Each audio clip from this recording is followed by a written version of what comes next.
Assalamualaikum warahmatullahi wabarakatuh. Masih bersama dengan saya Eko Arianto. Kali ini saya akan melanjutkan pembahasan untuk simulasi TKA pada jenjang SMA SMK sederajat. Jadi mata pelajarannya adalah matematika pelajaran wajib, mata pelajaran matematika. Nah, di sini sebelumnya saya sudah membahas untuk bagian 1, 2, dan 3. Ini untuk bagian keempat adalah bagian terakhir dari simulasi resmi dari Pusmendi Kemendikbud dalam persiapan untuk menghadapi TKA yang rencana akan dilaksanakan pada bulan November yang akan datang. Oke, kita langsung aja untuk pembahasannya. Jadi nomor 1 sampai 5 sudah dibahas untuk yang bagian ketiga ya. Ini adalah updatean dari simulasi TKA yang kedua, yang sebelumnya ada 10 dan ini ada tambahan 10 lagi. Jadi totalnya ada 20 ya. Nah, jadi insya Allah dengan 20 soal ini kalau dipelajari dengan baik, paham, moga-moga nanti untuk TKA pelaksanaannya pada bulan November dapat berjalan dengan baik dengan nilai yang sesuai yang diharapkan. Kita langsung aja untuk nomor 6 ya. Di sini ada soalnya dari selembar karton kertas ini ya, berbentuk persegi yang berukuran sisi 30 cm. Akan dibuat kotak tanpa tutup dengan cara menggunting 4 persegi di bagian pojok karton. Seperti pada gambar, volume kotak terbesar yang dapat dibuat adalah titik-titik. Nah, oke, bisa dilihat di sini gambarnya ada karton dan di situ ada yang bagian di atas itu dipotong ya dengan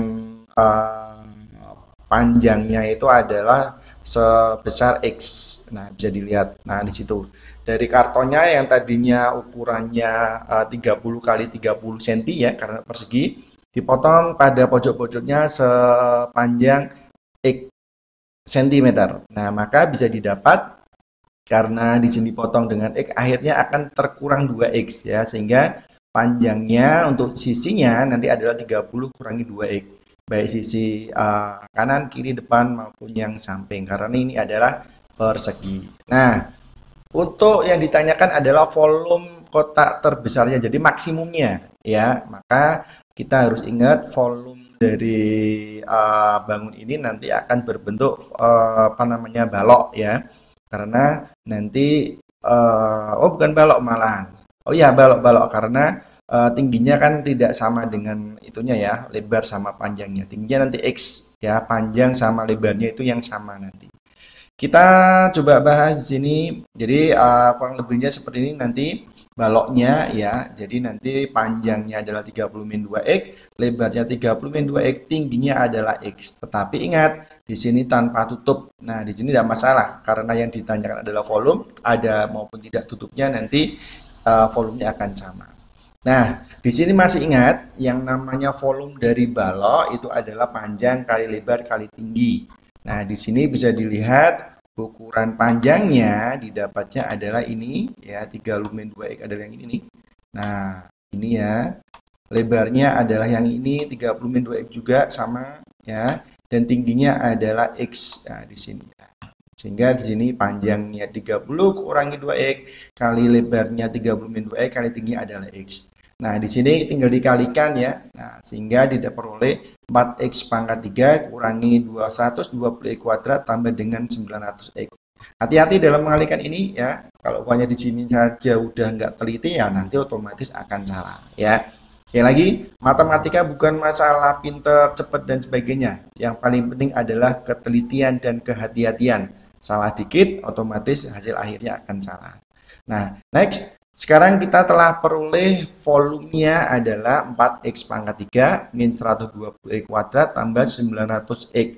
Dan diingat, kalau kita akan mencari maksimum, maka kita hubungannya dengan turunan. Ya, nah nanti volume itu kita turunkan. Nah ini, jadi volume maksimum didapat dari turunan dari persamaan V-nya, nanti disamakan dengan 0. Nah, masih ingat untuk rumus turunan? Nah, di sini udah ada nih. Nah, di kotaan ini. Jadi kalau ada persamaan Y sama dengan AX pangkat N, maka turunan dari fungsi Y-nya adalah N kali AX pangkat N min 1 yang ini. Ya, yang lupa rumusnya bisa dilihat di sini. Nah, sekarang kita lihat di sini. V sama dengan 4X pangkat 3 min 120X kuadrat tambah dengan 900X, maka turunannya, nah di sini dari rumus bisa dilihat, kalau 4X pangkat 3 artinya apa? A-nya adalah 4, N-nya adalah 3, ya, sehingga rumusnya N kali X berarti 3 kali 4 berarti 12, X, N min 1 berarti 3 kurangi 1, jadinya adalah 12X kuadrat. Untuk yang min 120X kuadrat, ini berarti A-nya 120, N-nya adalah 2, sehingga N kali A berarti 2 kali 120, hasilnya 240, X pangkat 2 kurangi 1, berarti pangkat 1. Nah, kalau pangkat 1 kan nggak usah ditulis juga nggak apa-apa, sehingga ketemu turunan dari min 120X kuadrat adalah min 240X. Nah, berikutnya untuk 900X. Nah, kalau turunan yang X-nya adalah pangkat 1, X-nya tinggal dibuang saja. Ya, sehingga diperoleh seperti ini. Nah, jadi, untuk mencari turunan dari V ini, menurunkannya satu per satu. Ya, dari 4X pangkat 3 diturunkan hasilnya 12X kuadrat. Terus min 120X pangkat 2 diturunkan menjadi 240X. Dan turunan dari 900X menjadi 900. Nah, sekarang kita udah memperoleh turunan dari V atau dari volumenya. Nah, untuk mencari volume maksimumnya, untuk turunannya ini disama dengan 0. Ya, disama dengan 0 sehingga diperoleh 12X kuadrat kurangi 240X tambah 900 sama dengan 0. Gitu ya. Nah, di sini kita coba sederhanakan untuk memudahkan nanti untuk mencari nilai X-nya. Nah, di sini kebetulan untuk semua bagiannya bisa habis dibagi 12. Sehingga semuanya baik ruas kanan sama ruas kiri kita bagi dengan 12. Maka yang 12X kuadrat menjadi X kuadrat, min 240X dibagi 12 hasilnya adalah min 20X. Untuk 900 dibagi 12 hasilnya 75. Untuk 0 dibagi 12 hasilnya tetap 0. Nah, gini. Nah, berikutnya ini kita pakai faktor ya. Nah, saya nggak akan menjelaskan caranya seperti apa, nanti bisa dilihat lagi ya. Jadi untuk mencari ini bisa pakai beberapa teknik ya. Kalau masih ingat, bisa teknik faktorisasi, bisa melengkapkan kuadrat sempurna, bisa menggunakan rumus ABC. Nah, di sini saya menggunakan rumus faktorisasi. Nah, dari X kuadrat min 20X plus 75 sama dengan 0, ini sama aja dengan X min 5 kali dengan X min 15, maka diperoleh X-nya sama dengan 5 dan X-nya sama dengan 15. Ini ya, ingat ini belum menentukan volume maksimumnya. Nah, di sini kita masukkan. Jadi kan rumus volumenya adalah V sama dengan 30 min 2X kali 30 min 2X dikalikan dengan X. Didapat dari mana? Didapat dari sini nih. Nah, ini tadi nih. Yang atas ini sip. Nah, di sini. Gitu ya. Oke, masukkan ke situnya. Di sini adalah ini panjangnya, ini lebar, ini tingginya. Tadi kan ada X-nya ada 2 ya, ada 15 sama 5 atau 5 sama 15. Kita coba yang 15 dulu dimasukkan di sini. Nah, kita coba masukkan X-nya 15. Jadi yang tadi 30 min 2X kali 30 min 2X dikali dengan X, X-nya diganti dengan 15. Maka diperoleh dengan 30 kurangi 2 kali 15 kali 30 kurangi 2 kali 15 kali dengan 15. Ya, semua X-nya ganti dengan 15. Nah, di sini diperoleh 0 kali 0 kali 15. Hasilnya ternyata 0. Nah, nanti kita pilih antara 15 sama 5 ini tertingginya yang mana. Ini ternyata malah 0 ini. Kayaknya ini nggak dipakai ya. Untuk yang 5 berarti yang ini nih. Nah, kita masukkan ke sini nih 5-nya. Set, sini nih. Nah, X-nya diganti dengan 5. Jadi V sama dengan 30 min 2 kali 5 kali 30 min 2 kali 5 kali dengan 5. Diperoleh 20 kali 20 kali 5 hasilnya adalah 2000 cm3 atau pangkat 3. Nah, ketemu nih ternyata. Jadi volume maksimumnya didapat adalah 2000 cm pangkat 3. Hasilnya berarti yang ini nih. Nah, ini adalah jawabannya. Yang jawaban pertama. Gitu ya. Nah, di sini sebenarnya ada beberapa materi nih nyambung ya. Jadi ada materi volume bangun ruang, ada turunan ya, ada persamaan ya. Nah, makanya harus menguasai konsep-konsep dari matematika pada tingkat-tingkat sebelumnya. Oke, next langsung aja ke nomor 7. Nah, di sini trigonometri ini soalnya. Soal nomor 7, diketahui sin A sama dengan 1 per A, di mana A-nya adalah sudut tumpul. Yang ditanyakan adalah nilai cos A-nya adalah berapa. Nah, ini juga harus hati-hati. Bisa dilihat karena A sudut tumpul. Nah, sudut tumpul itu kan pengertiannya adalah sudut yang lebih dari 90 derajat. Ya, karena lebih dari 90 derajat, kemungkinan sudut A-nya, ya, A-nya itu berada di kuadran 2, kalau enggak 3, kalau enggak kuadran 4. Karena apa? Karena sudut tumpul. Kalau sudut lancip baru berada di kuadran 1 gitu ya. Nah, atau intinya adalah sudutnya lebih dari 90 derajat, ya. Nah, karena bisa dilihat lagi, sin A sama dengan 1 per A. Oke, 1 per A-nya. Nah, coba dilihat di sini. Masih ingat pembagian kuadran trigonometri mana yang positif ya? Jadi kita coba ingat dulu untuk yang kuadran 1, baik sin cos tangennya adalah semuanya positif nih. Untuk kuadran 2-nya adalah yang positif hanya sin, untuk cos sama tangennya negatif. Kuadran 3 yang positif adalah tangen, sin cosnya adalah negatif. Untuk kuadran 4-nya adalah cos yang positif. Jadi sin sama tangennya yang negatif. Nah, karena di sini sin A-nya adalah 1 per A ini positif ya, dan berada di kuadran 2, 3, atau 4, maka yang sin-nya bernilai positif adalah di kuadran 2 ini. Nah, berarti otomatis bisa diketahui dari data ini, karena sudut tumpul dan dia sin-nya adalah positif, maka sudut A-nya berada di kuadran 2. Itu ya dasarnya ya. Ingat ya, karena dia tumpul, berarti A kalau enggak kuadran 2, 3, atau 4. Karena hasil sin A-nya adalah positif, sin yang positif hanya di kuadran 2 sama 1 ya. Tapi satunya kan tidak mungkin karena tadi kan sudut tumpul, berarti dia berada di kuadran 2. Nah, next. Masih ingat, oh ini, tadi dari sini ya, diperoleh yang namanya sin A adalah 1 per A ini. Nah, kita coba menjadi sebuah segitiga. Nah, di sini segitiga bisa dilihat. Kita anggap sudut A-nya di sini nih, ya. Sudut A-nya di sini nih. Nah, sudut A masih ingat yang namanya sin itu adalah pada segitiga trigonometri pada segitiga sisiku. Sin A itu adalah panjang sisi depan ya dibagi dengan sisi miring. Sisi depannya berarti di sini. Nah, miringnya adalah ini. Karena diketahui sin A sama dengan 1 per N, ya, sisi depannya berarti yang satu ini. Berarti depannya di sini. Nah, sisi miring A berada di sini. Gitu ya. Nah, sekarang karena kita ditanyakan adalah cos. Cos itu kan rumusnya sisi samping bagi miring kan. Sampingnya belum diketahui ini, baru kita cari. Nah, sin X-nya berarti. Kita nyari nilai X menggunakan rumus apa ini? Pitagoras. Nah, di sini bisa dilihat. Masih ingat rumus Pitagoras? Kalau kita mencari nilai X berarti kan bukan sisi miring ya. Berarti otomatis sisi X-nya diperoleh dari akar dari kuadrat sisi miring kurangi dengan kuadrat sisi satunya. Ya, berarti sisi miringnya adalah A ini, ya, A kuadrat kurangi dengan sisi satunya dikuadratkan. Nah, gini ya.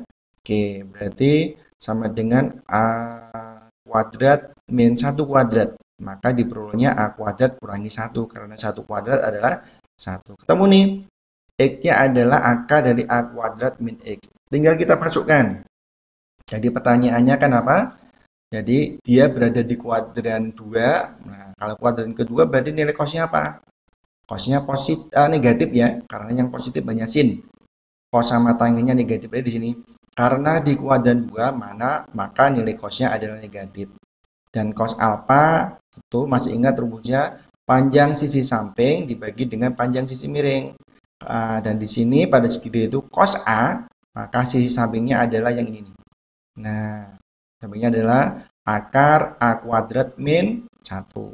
Dibagi dengan sisi miring. Sisi miringnya berarti A ini. Dan ingat, nilai cos A-nya adalah negatif, maka dikasih negatif ini. Sudah ketemu.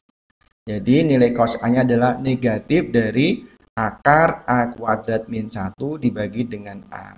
Oke, ketemu tuh. Jadi jawabannya yang mana? Ayo, min akar A kuadrat min 1 dibagi dengan A. Jawabannya berarti yang D ini. Nah, D ini jawabannya. Ya. Oke, masih muda ya? Masih muda. Semangat ya. Next, nomor 8. Oke, ini adalah diagram batang ya. Jadi cara pembacaan dari diagram batang. Soalnya adalah diagram batang berikut menunjukkan produksi pakaian yang dikelola Bu Rahmi selama tahun 2020 dari bulan Januari sampai bulan Desember. Peningkatan tertinggi jumlah produksi pakaian Bu Rahmi terjadi pada bulan titik. Nah, bisa dilihat di sini karena kita mau cari peningkatan ya, maka carilah yang meningkat dari bulan ini beri yang naik ya. Dan karena tertinggi kita lihat secara kasat mata, di situ bisa dilihat yang kenaikan tertinggi adalah bisa dilihat di sini.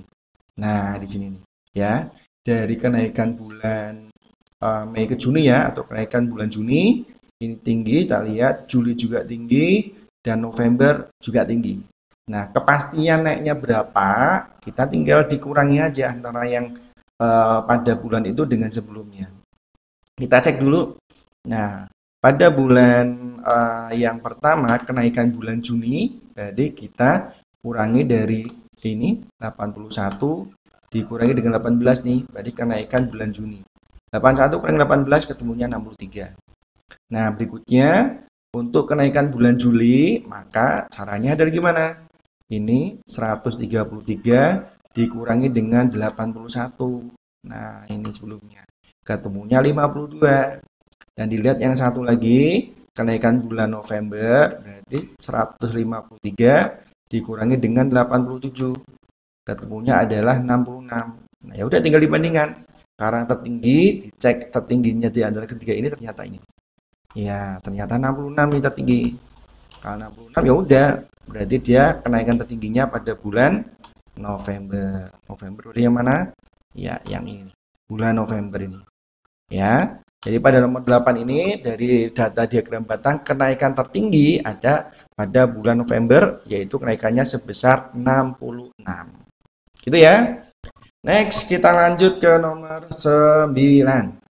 Nah, tadi statistik ya. Oke, tadi juga statistik itu apa namanya? Untuk diagram ya. Sekarang untuk pemusatan data ini. Bisa dilihat, perhatikan data pada tabel hasil nilai ulangan matematika kelas 11 SMA sheet ya. Modus dari data tersebut adalah titik-titik. Masih ingat pengertian modus apa? Modus itu adalah nilai yang paling sering muncul atau kalau pada tabel ya, baik tabel distribusi frekuensi maupun yang frekuensi data tunggal, dilihatnya adalah yang frekuensinya paling besar. Nah, gitu ya. Nah, di sini karena menggunakan tabel data kelompok, maka ini adalah data kelompok. Jadi kita harus pakai rumus. Rumusnya, nah, oke. Rumusnya seperti ini nih. Nah, ini rumusnya. Tapi kita harus mencari namanya kelas modus. Kelas modus adalah kelas dengan frekuensi terbesar. Nah, di sini terbesarnya adalah 9 ini, dan antara 2, 6, dan seterusnya tertingginya 9. Maka kelas modusnya adalah sampingnya 64 kurangi 66. Nah, dari dasar ini kita bisa mencari unsur-unsur pada rumus. Di mana rumusnya adalah modus itu adalah tepi bawah kelas modus ditambah dengan B1. B1 itu adalah selisih kelas frekuensi kelas modus dengan frekuensi sebelumnya. Kalau B2 itu frekuensi kelas modus dikurangi frekuensi setelahnya. P adalah panjang kelas. Kita cari satu persatu. Tepi bawah kelas modusnya berarti kita cari batas bawah kurangi setengah ini. Berarti 64 kurangi setengah berarti 63,5. B1-nya frekuensi kelas modus dikurangi ke frekuensi sebelumnya, berarti gimana caranya? Ya, frekuensi kelas modusnya bisa dilihat adalah ini 9 ini. 9 dikurangi dengan sebelumnya 6. Jadi 9 kurangi 6, yang ini ya, hasilnya 3 ini. Nah, B2 itu adalah frekuensi kelas modus kurangi frekuensi sesudahnya atau setelahnya. Berarti 9 kurangi setelahnya. Kebetulan sama-sama 6. Nah, hati-hati ya. Sama-sama 6. Jadi 9 kurangi 6 sama dengan 3. Panjang kelasnya, panjang itu jarak antara ini kelas 1 ke kelas selanjutnya. Saya biasanya pakai yang ini. Berarti 61 kurangi dengan 58. Ya, hasilnya 3. Mau pakai ini juga bisa. 70 kurangi 67 juga 3. Mau pakai yang redo 5 kurangi 2 juga sama dengan 3. Jadi selisih antar kelas itu adalah berapa? Ketemu nih. Jadi semua unsur pada rumus ketemu, tinggal dimasukkan pelan-pelan saja masuknya. Ya, hati-hati. Oke, langsung modus. Tepi bawahnya tadi 63,5. Ya, ini tepi bawahnya 63,5. Ya, didapat dari ini 3,5 berarti di sini. B1-nya itu berarti yang ini, hati-hati. Kebetulan B1, B2 sama P-nya sama-sama 3. Ya, ini didapat dari sini 3. B1-nya lagi juga di sini nih. Nah, B2-nya dari yang ini nih. 3 yang ini. Nah, masukkan ke sini. Nah, panjang kelasnya ini didapat dari yang ini, 3 yang ini. Taruh sini. Ya, hati-hati karena sama-sama 3. Jadi nanti kadang kebingungan itu 3 yang mana sih? Nah, harus ingat dilihat rumus dasarnya di sini. Kita sederhanakan ya, di sini 63,5, ini 3 kali 3 sama dengan 9, 3 tambah 3 sama dengan 6. 9 per 6 itu sama aja dengan 1,5. Maka diperoleh modusnya adalah 63,5 tambah dengan 1,5. Hasilnya adalah 65. Ketemu deh ini ya. Nah, di sini jawabannya berarti ini 65,0 sama aja dengan 65. Ketemu nih, modusnya berarti 65,0. Gitu ya. Oke, perlu mempelajari juga untuk yang rata-rata hitung sama median ya, sama kuartil, desil dan persentil. Itu kadang juga keluar ya. Next, nomor terakhir untuk bagian keempat. Nah, ini materi peluang kayaknya. Sekolah P akan mengirim 2 perwakilan grup band untuk pentas musik Nusantara pada peringatan Hari Sumpah Pemuda. Sekolah tersebut memiliki 6 grup band putra dan 4 grup band putri. Berarti ada 6 grup band putra dan 4 grup band putri. Berdasarkan penilaian, kemampuan grup band tersebut merata sehingga penentuan kedua perwakilan grup band dilakukan dengan cara mengambil secara acak satu persatu. Nah, kayak arisan itu ya. Kayak arisan diacak, nanti diambil yang mewakili siapa gitu ya. Peluang terambil grup band putra pada pengambilan pertama dan grup band putri pada pengambilan kedua adalah titik-titik. Nah, hati-hati nih ya. Berarti terutama pada ruang sampelnya ya, karena di sini ada pengambilan yang tidak dikembalikan lagi ya. Pengambilan pertama tidak dikembalikan. Nah, coba kita nah di sini kita misalkan ya, mohon maaf, lagi batuk. Umpamanya ini kayak arisan lah, berarti ada 6 lintingan putra ya, kayak arisan ada lintingan kan, ada 6 putra dan 4 putri. Nah, di sini bisa dilihat berarti total yang ada di sini ada berapa lintingan? Ada 10 ya. Nah, 10 itu nanti adalah NS-nya. Nah, sekarang peluang kejadian A dan kejadian B. Nah, rumusnya kenapa ini dilihatnya dari sini nih, ada kata dan. Dan itu berarti kita pakainya seperti ini ya. Berarti peluang kejadian A dan B, rumusnya adalah peluang kejadian A dikali dengan peluang kejadian B. Di mana A-nya adalah grup band, banyak grup band putra ya. Karena tadi ini coba lihat peluang grup band putra. Nah, grup band putra pada pengambilan pertama, maka kita ini sebagai A-nya. Dan grup band putri pada pengambilan kedua, maka di sini B-nya. Nah, dengan A-nya adalah grup band putra dan B-nya grup band putri. Oke, kita coba cari satu persatu. Nah, yang pertama ini PA. PA itu peluang kejadian A kan rumusnya NA per NS, yaitu banyak kejadian A sama banyak kejadian S. Untuk yang pertama, banyak grup band putranya adalah sebanyak 6. Didapat dari mana? Didapat dari sini nih. Ya, ini 6 putra ini. 6 band putra ini dapat di sini. Ya. NS itu totalnya semuanya, berarti di sini. Total semuanya kan ada berapa ini di dalam kotak ini? Berarti kan ada 6 tambah 4, 10 ya. Maka peluangnya adalah 6 bagi 10, disederhanakan jadinya adalah sama-sama bagi 2. Hasilnya adalah 3/5. Gitu ya. Oke. Next, ini yang PA-nya. Kita nyari yang PB. Ya, peluang untuk grup band putrinya. Hati-hati pada yang ini ya, biasa kadang terkecoh. PB maka NB per NS. NB itu adalah banyaknya grup band putri. Banyaknya grup band putri ada berapa tadi?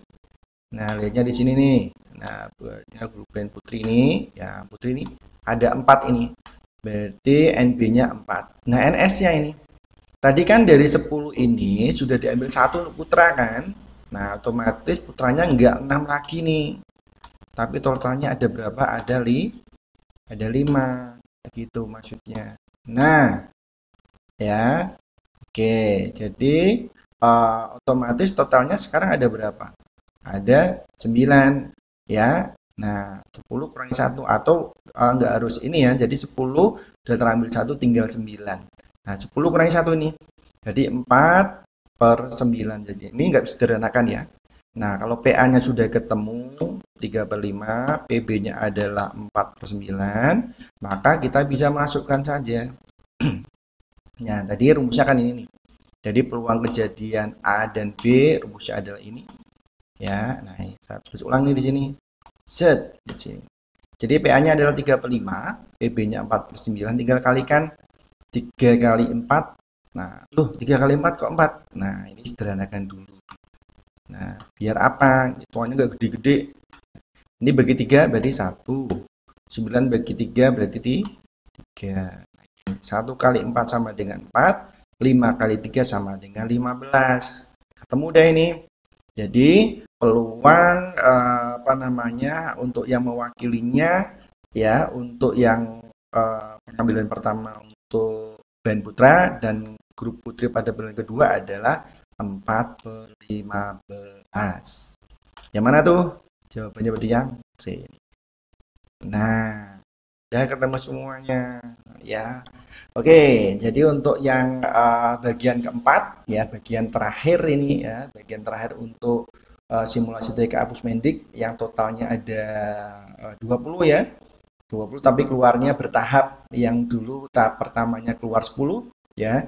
Itu saya sudah bahas untuk pada bagian 1 dan bagian 2 dan update yang kedua keluar 10 lagi. Jadi totalnya 10 ya. Nah, update yang 10 kedua ya, ini saya bahas pada bagian 3 dan bagian 4 yang ini. Gitu ya. Oke, alhamdulillah sudah kebahas semuanya ya untuk simulasi resmi dari Pusmendik. Biasanya kalau resmi ya semoga menjadi acuan pembuat soalnya ya, nggak jauh-jauh dari ini.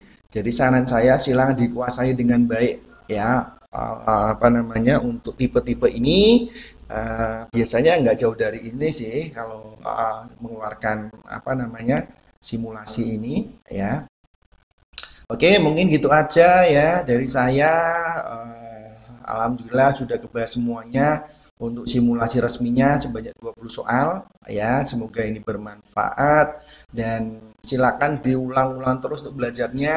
Kuasai ini dulu lah kalau saran saya. Kalau kuasai 20 soal ini, kalau udah menguasai silakan bisa untuk mencari soal-soal yang lain. Karena kalau kita mencari soal-soal di internet atau di buku apapun banyak sekali. Cuma kalau umpamanya saking banyaknya nanti tambah bingung, ya lebih baik kita konsentrasi pada untuk yang resmi aja dulu lah ya. Kalau udah ini menguasai, kita baru yang lainnya. Oke, gitu aja dari saya. Semoga bermanfaat dan semoga nanti saat ujian TKA-nya pada bulan November dapat berjalan dengan baik ya, nilainya bagus sehingga nanti setelah lulus bisa mencari universitas yang diharapkan, yang favorit sehingga bisa keterima ya dengan cita-citanya. Mungkin gitu aja dari saya. Terima kasih atas perhatiannya. Oh ya, silakan bisa subscribe ya kalau biar ada pemberitahuan video-video yang lain. Like jika suka, di-share seandainya di share kepada teman-temannya yang membutuhkan. Akhir kata dari saya, terima kasih atas perhatiannya. Assalamualaikum warahmatullahi wabarakatuh.